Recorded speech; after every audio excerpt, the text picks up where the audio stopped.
friends, hope you had a great start to 2021. Today we are just 1 month away to completing our first year of marriage, and yes, you guessed it right, it's our 11th month anniversary.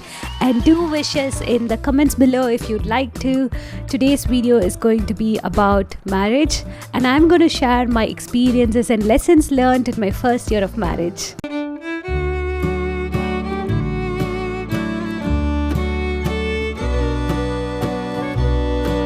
I got married in February of 2020, and a couple of friends told me before I got married, oh, your marriage is going to be awesome, it's going to be filled with lots of love and affection, a lot of hugs, a lot of the honeymooning phase. And a couple of other friends told me, oh, your marriage is going to be hard, you guys are going to be annoying, you guys are going to be mad at each other. And you know what, to me, marriage was definitely a beautiful thing, especially for us. We were living far away from our families, we were in a foreign country, and having the feeling that you are there for me and I am there for you was definitely a beautiful thing, and it was really great to have each other for us. So I am here to share a few lessons that I learned from my first year of marriage that made our marriage even more beautiful and sweeter. So here you go. Number 1, your marriage is going to be what you create for yourself. Every individual is different, every couple is different. Likewise, every marriage is going to be different and unique in its own way. Your marriage is not going to be like your parents, nor like your spouse's parents, nor like any of your friends. So do not compare. As you both come into this relationship, just try to understand your spouse's family, their culture, their upbringing, so you can both talk about what family looks like for the two of you. And you can both come up with your own family system with shared values, ethics, rituals, beliefs, and goals. So the foremost thing I would like to say is your marriage is what you create for yourself, and do build a strong foundation and set the stage for a lifelong and meaningful marriage. Number 2, do not have any unrealistic expectations. Oftentimes young couples get influenced by movies and they think that if you love me, you have to do this, you have to cater to all my needs, you have to bend to every wish and whim of mine. Please don't have any such unrealistic expectations. I'm not saying you not to have any expectation, but go in with high quality expectations such as kindness, love, affection, trust, loyalty, and respect. Number 3, have pillow talks. I have heard it from a lot of people, I have read it through blog posts. Communication can either make or break a relationship. Yes, communication is the key, and I strongly believe that couples who learn to openly and freely and effectively communicate with each other have a very fulfilled relationship. One thing that we like to do is every night we do have pillow talks where we both talk about our concerns, our day at work, or if we had any misunderstanding during the day, we'd like to talk about it and get it addressed. It is a special moment where we are in our private space in a most relaxed way, where we talk through things and get it resolved so that our problems do not remain unresolved and they do not carry forward to the next day, or they do not add up. So this brings me to my point number 4, which is start each day new. Every day is a new day. What if you don't have another day? So embrace each other, give each other a hug and a forehead kiss, and wish them good morning. The first thing my husband tells me is, good morning, beautiful, have a day as beautiful as you are. And the first thing I tell my husband is, good morning, handsome, have a day as amazing as you are. It allows us to reconnect with each other in the mornings. It also gives us so much of good vibes and positivity, so that he can absorb some of my energy and I can absorb some of his energy, so that we can carry it forward through the rest of the day and make our day even more sweeter. So I'd like to say start each day new, which gives you a new opportunity to reconnect with your spouse. Number 5, create goals together and separately. The reason I brought this point is after a couple of months, I have felt the most settled than I've ever felt before staying in the United States for the past few years. And this feeling of landing is without a doubt a wonderful feeling. You get too comfortable with that person, but I'm also a strong advocate of not being too comfortable as well. The reason being, when you get too comfortable, you get a little lazy. And so what I would say is create goals together and separately, so that you can create a better working plan to achieve your family and individual goals. And knowing what the other person wants in life will allow you to support each other in achieving your dreams. And having this purpose or pursuit in life, and also helping each other and supporting each other and encouraging each other in achieving your dreams, will lead to long-term happiness. Number 6, keep dating each other.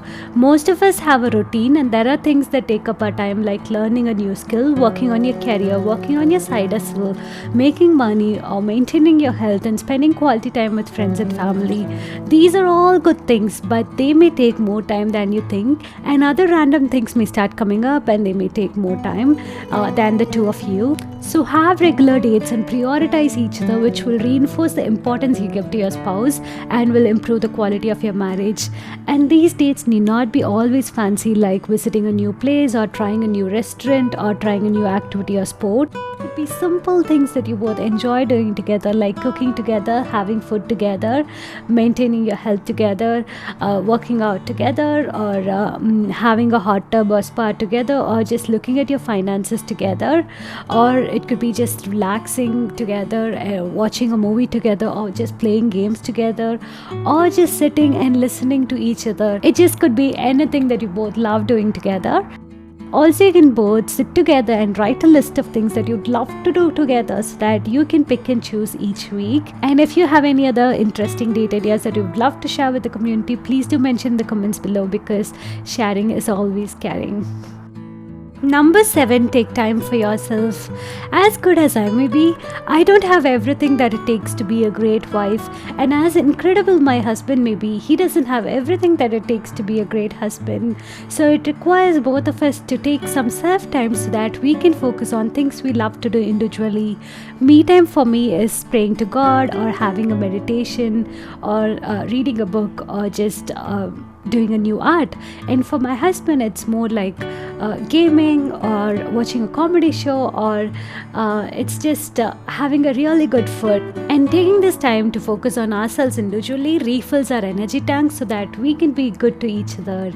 And so no matter what, I just want to say, take some time for yourself. Number 8, equality isn't 50-50. My parents provided me with everything I've ever wanted. I had an advanced degree, I had a well-paying job, I had a chance to travel around and was free to earn and live by myself. I was competing with equal terms with men and even winning. So I had this notion that I always wanted to have an equal partnership in my marriage. As we got married, we had several differences, and along with it came the income difference. It appeared that my husband would be bringing more to the table financially, and I had a sense of guilt, because my father always used to say that you need to give more and you shouldn't be taking more from anyone. So I had this feeling of guilt, and I just decided to open up. And as I shared with him, he just asked the question back to me, what would I do if I was making more money? Wouldn't I be sharing with the family? And what would I do if he had a fall in his career? Wouldn't I back up and support him and support our family? And I said, obviously, yes, I would do it all. So there would be times when one person is contributing more than the other, and also there are several other areas on what it takes to be a family, like house care, child care, and many more. So there would be areas where one person would be doing better than the other, and there would be times when one person would be contributing more than the other. So it's not always possible to split things right up into 50-50 and keep counting. So I would say try to have a balance so that you can support each other and complement each other, and recognize your strengths so that you can seek to use it at the benefit of your relationship. Since then, our approach to equality isn't 50-50, but what we call as fairness. By that I mean, it is never going to be yours or never going to be mine. It's always going to be ours, and there is always going to be a give and take so that we can grow our strengths and complement our weakness. And this has created a beautiful oneness and partnership. Number 9, express appreciation daily. It's always good to acknowledge and appreciate each other regularly. To do this, you just have to focus on the good things that your spouse does instead of focusing on the negatives, and express them through words of gratitude. It need not be elaborate, it just have to be sincere.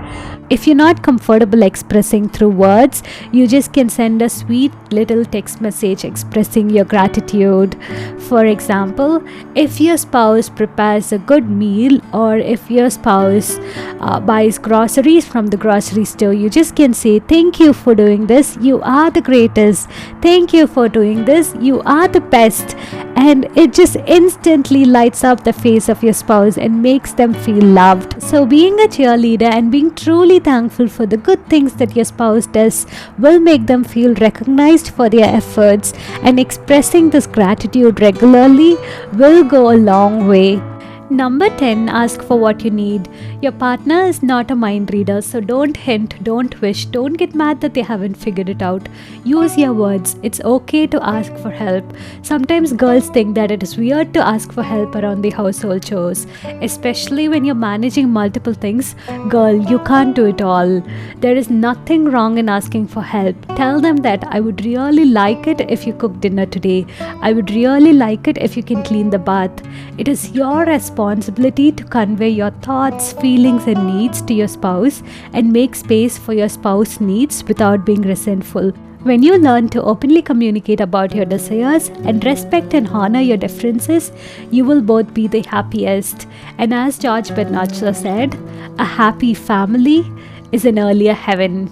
That was it. If you watched this video this far, let me know in the comments below if you had any favorite points. The whole purpose of this video is, if there's one thing that you can take away from this video to have the happiest and healthiest relationship, then that will make my day. A quick little disclaimer here, I'm not any relationship expert. I'm just giving away my lessons, my experience, and my learnings and things that have worked for us, so that you can take it back to your relationship and be the best partner, best spouse, best husband, best wife, best girlfriend, and best boyfriend that you can be. Thank you for watching.